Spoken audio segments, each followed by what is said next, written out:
If you haven't been involved in scouting recently, there's a lot more to it than you'd imagine. We'll tell you all about it coming up next on Carolina People.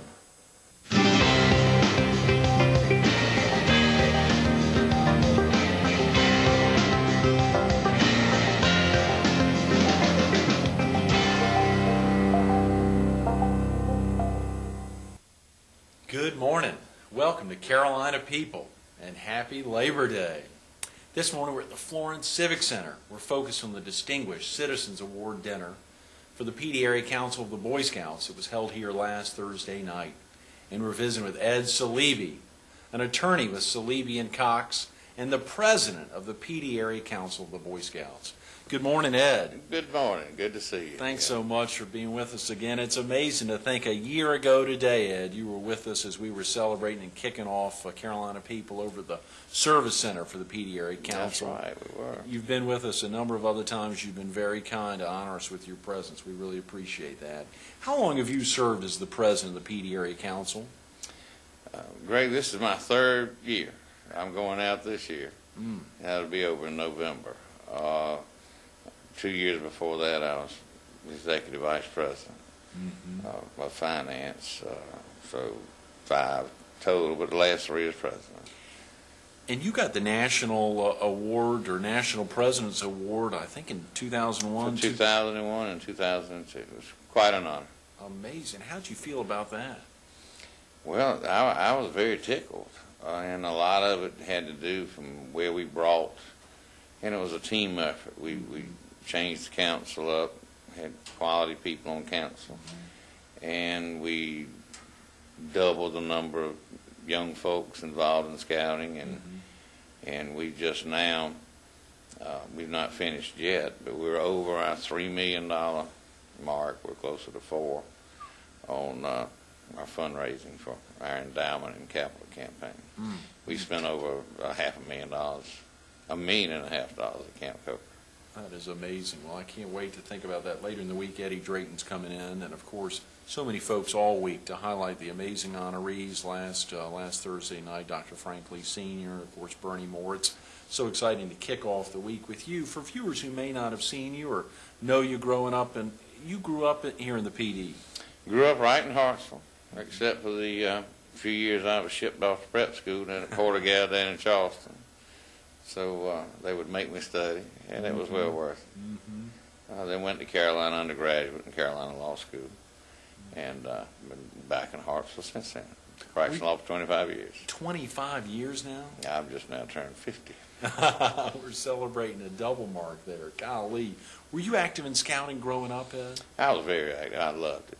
I remember I went to another camp that I won't name, but I was the only kid there from Hartsville, and was up in the mountains, and didn't know anybody, 9 years old, and homesick, and didn't learn anything either. But Camp Coker just turned my life around, and you had your own friends there, and met friends from the PD, and you actually learned how to do things, and not just the knot tying and that kind of thing, but canoeing and rowing and outdoor wilderness survival and that kind of thing, and things that make you a mature young man.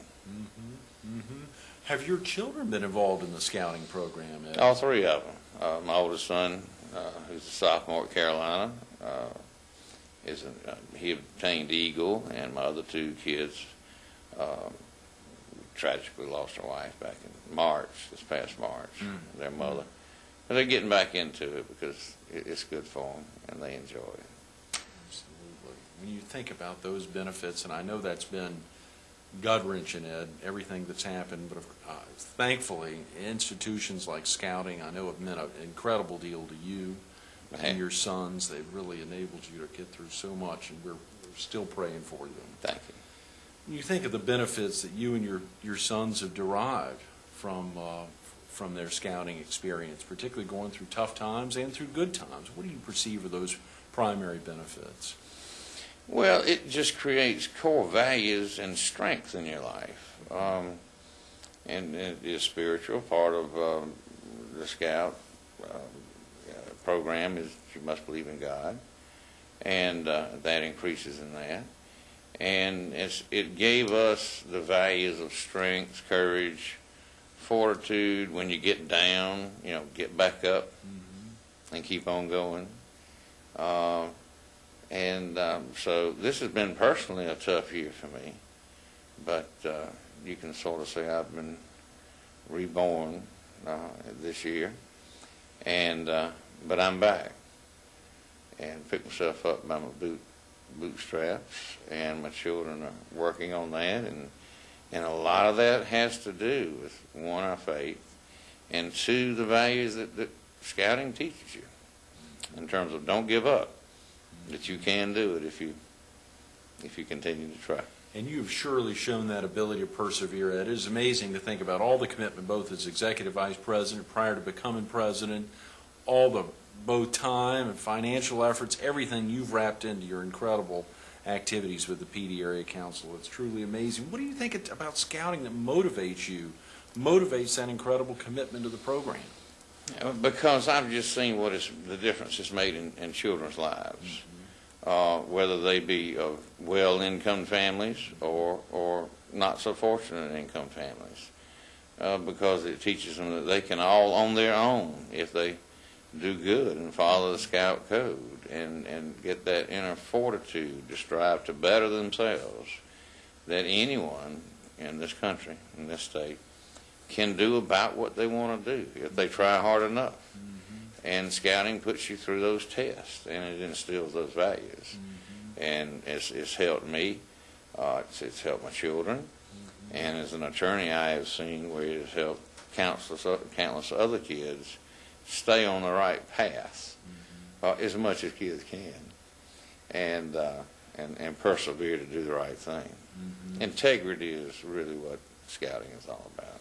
And speaking of integrity, Ed, I think there was a phrase you coined to really help children leave no child. A long time ago, back when I was vice president, and that's really into the fundraising for the whole council, and where we quadrupled the amount of money that we were bringing in each year.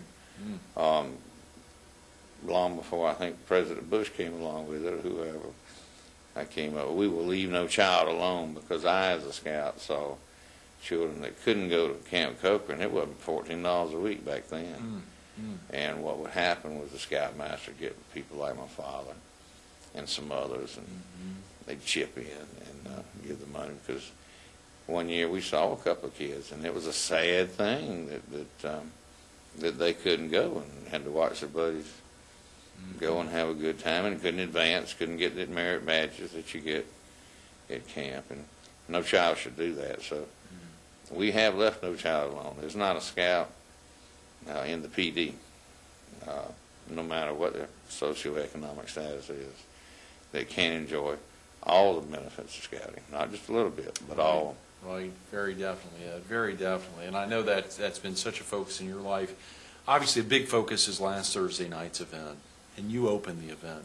What were your thoughts as you opened Thursday night's Distinguished Citizens Award dinner? I thought first about, well, here I am, and I'm getting ready to retire after 3 years as president. That hadn't been done, they tell me, in the last 30 years or so, or modern day history. And it's been done, I think, once or twice before, but that was back when it was a very loose-knit organization. Just whoever would do it, would do it until the next fella came along. I didn't ask to be president for 3 years. I was asked by the council members to do it. And I think that had to do with the continuity, keeping the continuity of and the drive of what we had going on with the campaign and the renovations and all of Camp Coker, and instituting the Leave No Child Alone program, and getting into the public schools, which teaches moral values. All at no cost to the school system, all at the cost of scouts and scouting programs. So I'm very, very happy about that. You've got to be, Ed. You've got to be. Can you talk real quick about the awards that were given to each of the honorees last Thursday night? Maybe share some of the reasons why the PD Area Council selected them for those amazing distinctions. Well, Dr. Frank Lee, with his award tonight, that night with Distinguished Citizen, is such that, I mean, he's an institution in the PD. He has been, and other persons of his family, Dr. Frank Lee, and that family have been so generous to the community, and the Bruce Lee Foundation, enormously helpful in helping people. But Dr. Lee, and I've known him, and he's the type of fellow, when my father was in the hospital, and as old as I call him Dr. Frank. I mean, he would visit my father, even though he wasn't his primary physician. Several times a week. They just sit down and chat and talk about old times. And he's just a fine fella, and don't know, but from listening on some of those conversations, he'll help anybody anytime he ever could, and has been so generous, and he and indeed his entire family have helped the Florence community and indeed the entire PD with their generosity and making the quality of life better for this area. And he is at the focal point. He's the focal point of that.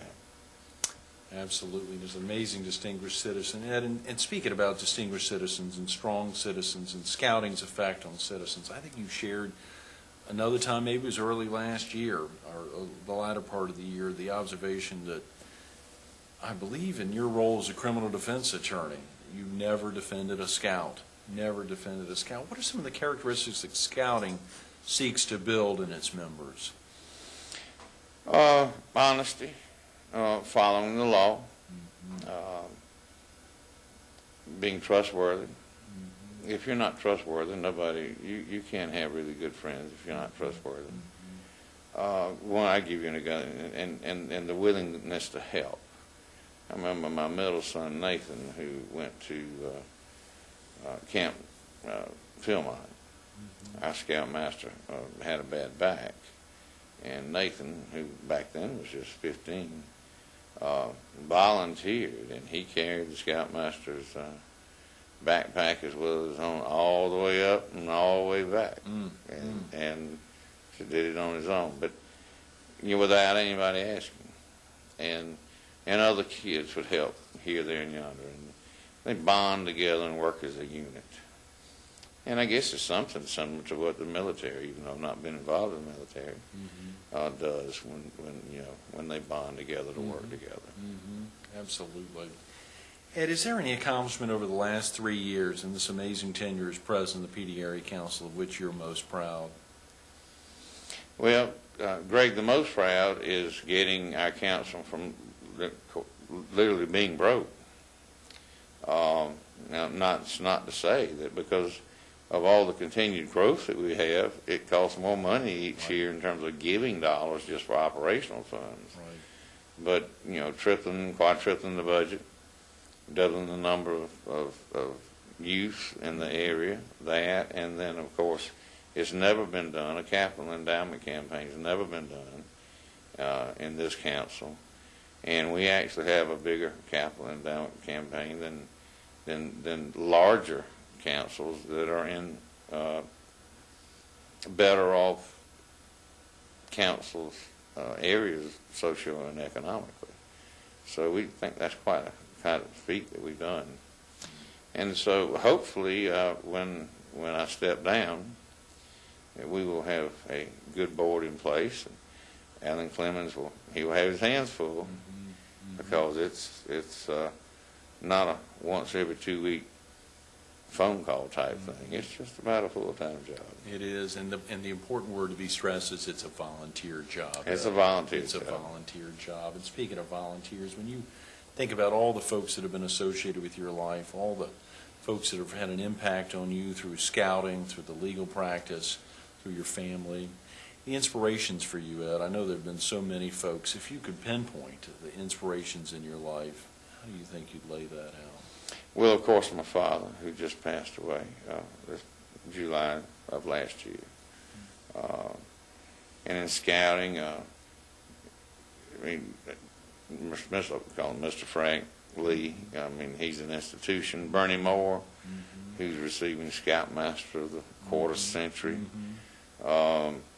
His children and grandchildren live in Hartsville, and he has a nephew that's very close to my oldest boy in Hartsville. And he's just amazing, particularly at his age. He just how much time and effort he has put into scouting. And Greg, he's in good physical shape too. I know he put me to shame out there doing the things he does. And his commitment on honesty, integrity, and teaching kids the right things has just been phenomenal. And Dr.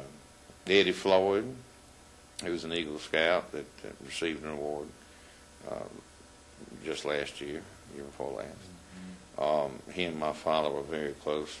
And they were so close, and they talked about scouting, and both of them taught each other that, you know, if you were an adult and you were a man, you know, it was okay to say you loved somebody, another man, if you truly did, and to hug another man. And that's how much respect and love that my father had for Dr. Eddie Floyd. And some people think that's sort of funny, but if you're grown enough and self-assured enough and true enough, you need to express your feelings, and scouting helps you do that. Inspired by the memory of his recently deceased wife, inspired by the strong community stalwarts of an Eddie Floyd and a Dr. Frank Lee Sr., Dr. Frank, as he said, inspired by his amazing father and his sons and so many loved ones in his life. Ed Saleeby's committed so much to the PD Area Council and to this state, and we're honored to have him here. Thank you. Well, I thank you so much, Greg. Thank you, Ed. Stay tuned to the Honorable Alan Clemmons coming up next on Carolina People.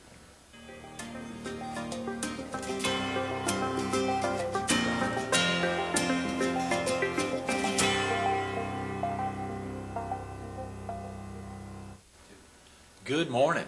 Welcome back to Carolina People. This morning we're at the Florence Civic Center. We're focused on the Distinguished Citizens Award dinner of the PD Area Council of the Boy Scouts, which was held here last Thursday night.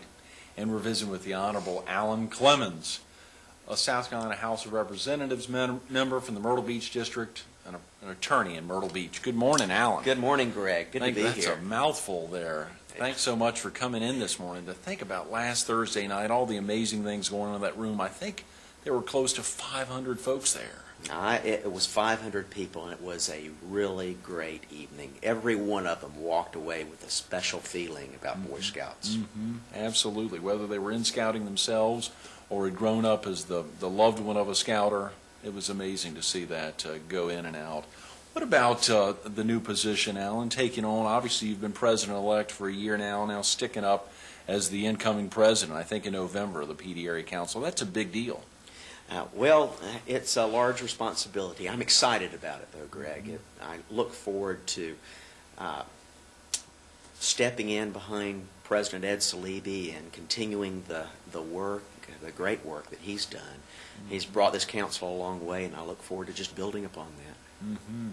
Alan, for viewers who may not have seen you or met you in person, can you share with us a little bit about what it's like? You're just wrapping up your first session, I guess now starting your second as a House member for the State of Representatives. Well, it's been real exciting. I am a freshman legislator, having completed my first year.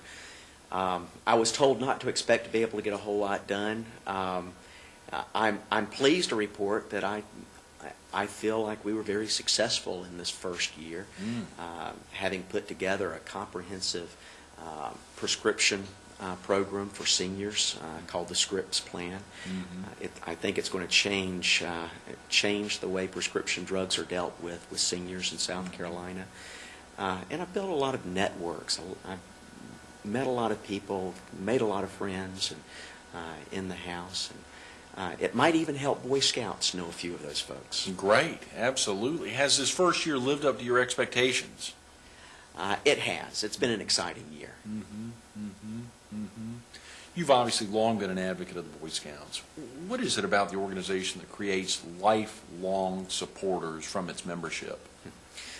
That's a great question, Greg, because you look around at the hundreds of volunteers in the scouting program, and many of those volunteers have been involved since their own youth. Mm-hmm. And why is that? I think it's because the values of scouting are enduring values.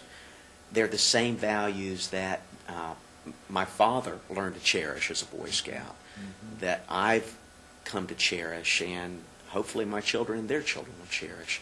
And they're the type of values that you hang on to for life.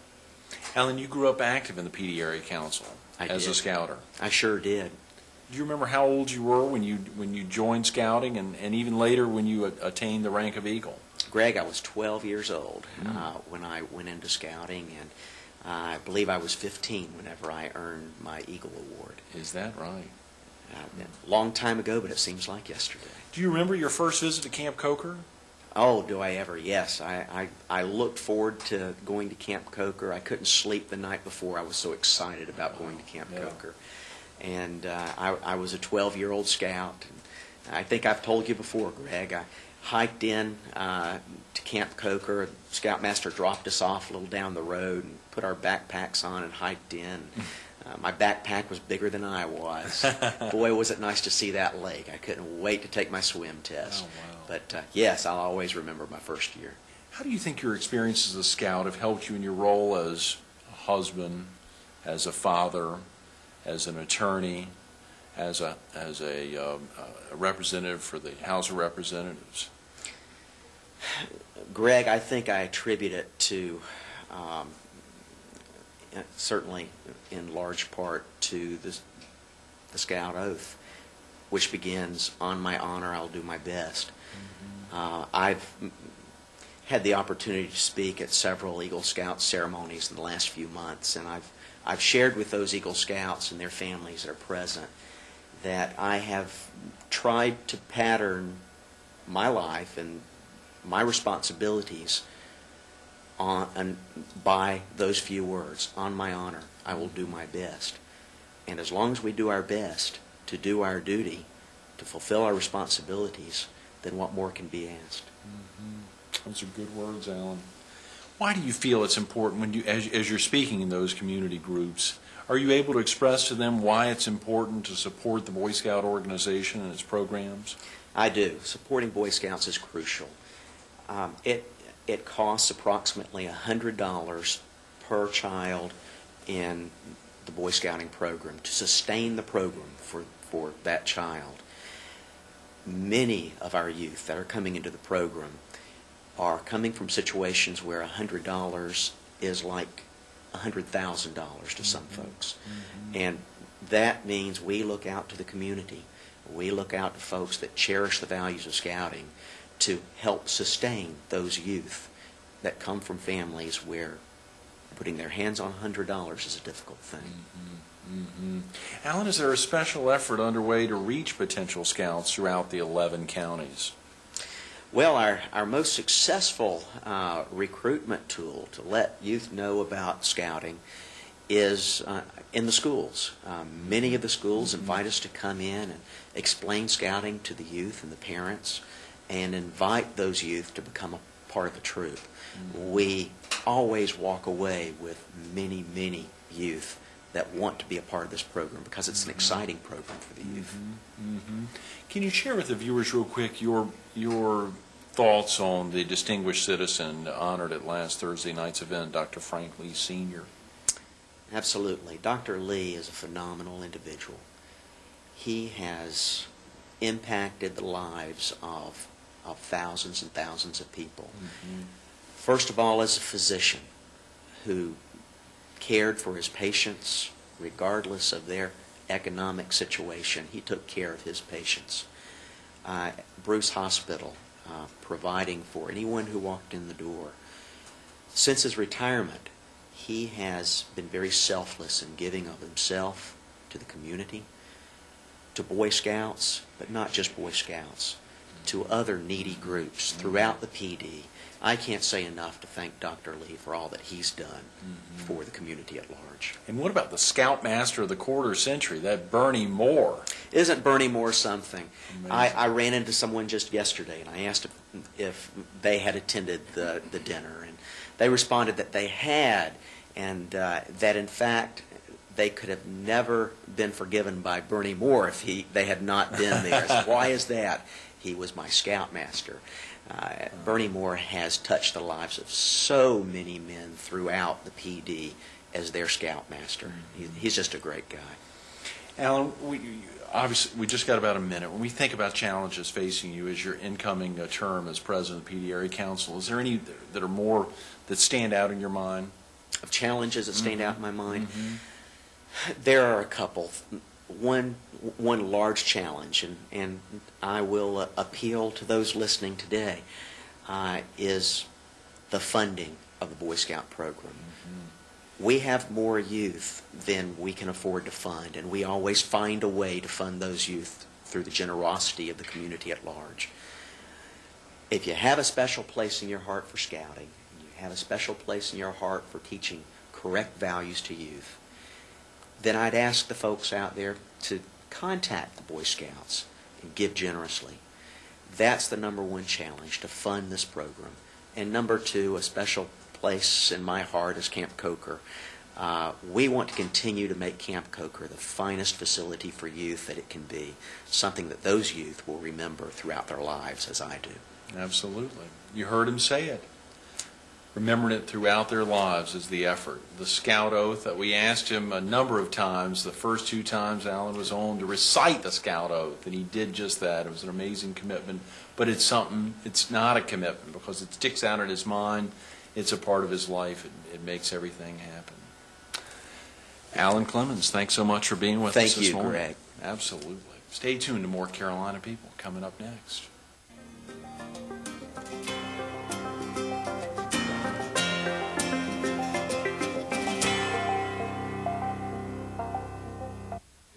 We want to thank the president of the PD Area Council, Ed Saleeby, and the incoming president, the Honorable Alan Clemmons, for helping to make such a commitment to the lives of youth in our area.